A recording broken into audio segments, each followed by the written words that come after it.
Good morning students. आज का हमारा टॉपिक है प्लाज्मा मेम्ब्रेन। ठीक है, प्लाज्मा मेम्ब्रेन जो होती है उसको हम सेल मेम्ब्रेन या प्लाज्मा लेमा भी कह सकते हैं। ठीक है, प्लाज्मा लेमा जो होता है वो नाम क्लोवर साइंटिस्ट ने दिया था और सेल मेम्ब्रेन नाम जो था वो सी नागेली और क्रैमर ने दिया था। ठीक है, प्लाज्मा मेम्ब्रेन जो होती है उसमें देखो प्रोटोप्लाज्म और cell covered by cell membrane. Protoplasm जो होता है ना सेल का, वो एक मेम्ब्रेन के थ्रू कवर्ड होता है और ये मेम्ब्रेन जो होती है इसको हम क्या कहते हैं, प्लाज्मा मेम्ब्रेन कहते हैं, जिसके अंदर क्या होता है, सेल का सारा प्रोटोप्लाज्म होता है। ठीक है, उसके अलावा ये जो प्लाज्मा मेम्ब्रेन होती है ये कॉमन मेम्ब्रेन होती है। ठीक है, present in both plants and animal cell. ठीक है, प्लांट सेल में भी प्रेजेंट होगी, एनिमल सेल में भी प्रेजेंट होती है। प्लांट सेल में कैसे प्रेजेंट होती है, तो देखो प्लांट सेल में जो सबसे आउटर मेम्ब्रेन थी उसको हम क्या कहते हैं, सेल वॉल कहते हैं, और सेल वॉल से अंदर की तरफ क्या प्रेजेंट होती है,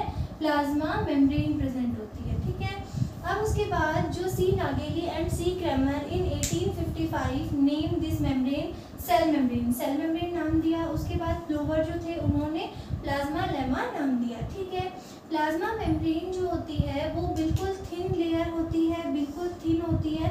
ठीक है, और किस तरह का नेचर होता है, सेमी परमिएबल होता है, सेमी परमिएबल या फिर सेलेक्टिवली परमिएबल। ठीक है, सेमी परमिएबल और सेलेक्टिवली परमिएबल होने का क्या मतलब है कि ये जो मेम्ब्रेन होती है कुछ सेलेक्टिव सब्सटेंस को ही अपने अंदर से मूवमेंट करने देती है, कुछ सब्सटेंस होंगे उनको अंदर जाने देगी और कुछ सब्सटेंस ऐसे होंगे जिनको वो बाहर रिमूव करेगी। ठीक है, इसका जो नेचर होता है वो सेमी परमिएबल होता है। उसके बाद देखो अल्ट्रा स्ट्रक्चर, सेल का जो प्लाज्मा मेम्ब्रेन है या सेल मेम्ब्रेन है उसका अल्ट्रा स्ट्रक्चर, इसमें क्या होता है, सेल मेम्ब्रेन की थिकनेस जो होगी वो कितनी होती है, 75 एंगस्ट्रॉम होती है। देख रहे हो साइज कितना है इसका, ये किस टाइप की होती है, बिल्कुल थिन लेयर होती है। ठीक है, प्लाज्मा मेम्ब्रेन जो होती है वो हमारी 3 लेयर स्ट्रक्चर होता है।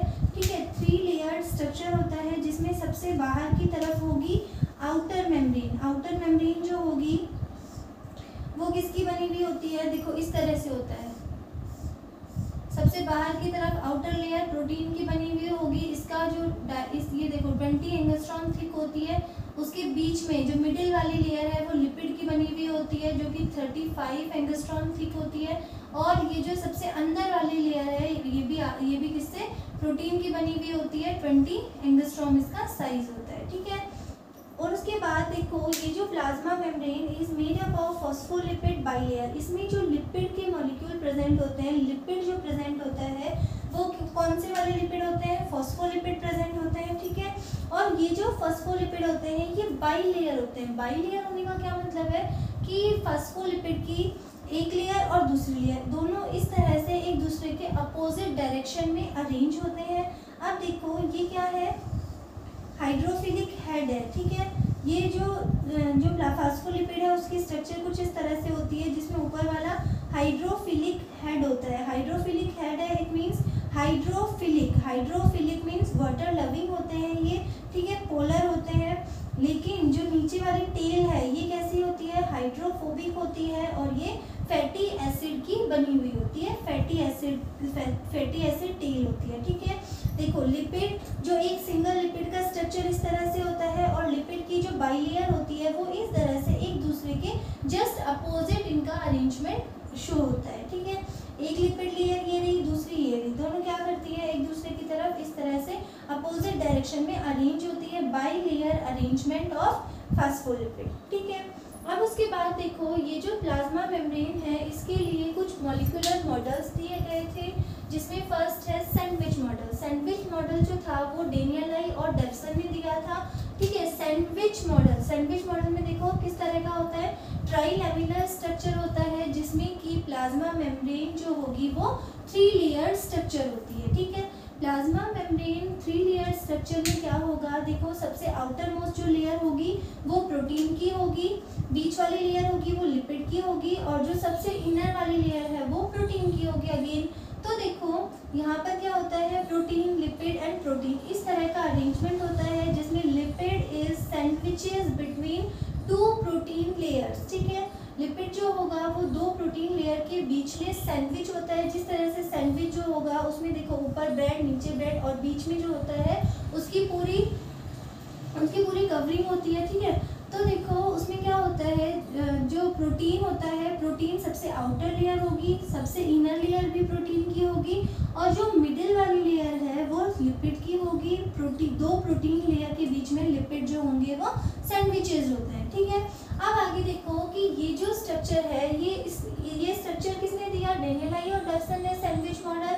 अब इसमें जो प्रोटीन और लिपिड का अरेंजमेंट होता है वो कुछ इस तरह से है। देखो सबसे आउटर इधर की क्या है, प्रोटीन की लेयर प्रेजेंट है, सबसे आउटर साइड में भी और इनर साइड में भी, ठीक है। आउटर साइड में भी प्रोटीन लेयर है 20 एंगस्ट्रॉम, और इनर साइड वाली जो प्रोटीन लेयर है विच इज ऑल्सो 20 एंगस्ट्रॉम, ठीक है। अब उसके बाद में ये क्या है, देखो लिपिड की लेयर प्रेजेंट है, लिपिड मॉलिक्यूल। अब देखो ये लिपिड फॉस्फोलिपिड है, ये इस तरह से बाइलेयर अरेंजमेंट होती है।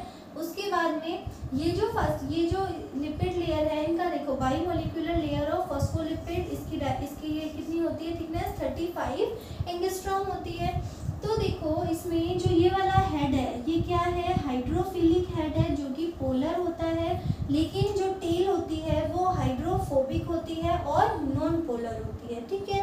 तो देखो ये वाला जो मॉडल था ये रिजेक्ट किया गया। क्यों रिजेक्ट किया गया, due to incorrect arrangement of protein and lipids. इसमें पहले जो था, पहले के टाइम पे ये मॉडल मान्य था, लेकिन अब ये रिजेक्ट कर दिया। क्यों रिजेक्ट कर दिया, क्योंकि ये जो लिपिड और प्रोटीन की अरेंजमेंट है ये एग्जैक्ट अरेंजमेंट यही नहीं है प्लाज्मा मेम्ब्रेन में, ठीक है। ये जो मेम्ब्रेन थी इसको पहले माना गया था, लेकिन अब इस मॉडल को रिजेक्ट कर दिया due to incorrect arrangement of protein and lipids, ठीक है। इसको हम PLLP इस तरह से भी अरेंजमेंट करते हैं। देखो P, फिर लिपिड की लेयर, फिर एक और लिपिड लेयर और फिर वापस से प्रोटीन, ठीक है। अब उसके बाद फर्स्ट सैंडविच मॉडल था, second model is unit membrane model. Unit membrane जो मॉडल था ये रॉबर्टसन ने दिया, और इन्होंने क्या बताया कि जो प्लाज्मा मेम्ब्रेन होती है वो भी ट्राइलैमिलर स्ट्रक्चर होती है, जिसमें कि आउटर मोस्ट लेयर होगी वो प्रोटीन की होगी, इनर मोस्ट लेयर होगी वो भी प्रोटीन की होगी, लेकिन बीच में जो लेयर होती है वो लिपिड की लेयर होती है, ठीक है।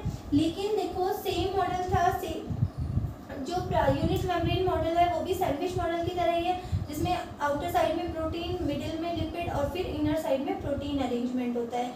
लेकिन इन्होंने क्या बताया कि ये जो यूनिट मेम्ब्रेन मॉडल है, देखो इसमें not only cell membrane but membrane surrounding cell organelles is also trilamellar, कि केवल जो सेल मेम्ब्रेन है वो ही ट्राइलैमिलर नहीं होती, लेकिन जितने भी सेल ऑर्गेनेलीज होते हैं उन सभी की जो मेम्ब्रेन होगी विच इज ऑल्सो ट्राइलैमिलर स्ट्रक्चर, ठीक है।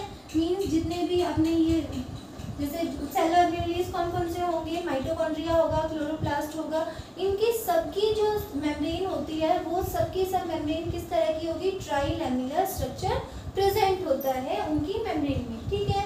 उसके बाद देखो all members in cell are unit membrane, जितनी भी membrane, all membranes in cell are unit membrane, जितनी भी सेल में मेम्ब्रेन होंगी वो सबकी सब कैसी होंगी, बिल्कुल यूनिट मेम्ब्रेन होंगी, ठीक है। अब आगे देखो ये जो मॉडल था ये भी रिजेक्ट किया गया। क्यों रिजेक्ट किया गया, क्योंकि ये जो मॉडल था do not explain the elasticity of cell membrane and selective permeability. Selective permeability nature बताया था, सेमी परमिएबल होती है, कुछ सेलेक्टिव सब्सटेंस को ही अपने अंदर से मूव करके इनसाइड जाने देती है, ठीक है। और उसके अलावा इलास्टिसिटी ऑफ सेल मेम्ब्रेन, इसको भी ये जो मॉडल था यूनिट मेम्ब्रेन मॉडल ये कम्प्लीटली इसे एक्सप्लेन नहीं कर पाया था, ठीक है। दो मॉडल है, अभी दो मॉडल हो गए, sandwich model, unit membrane model.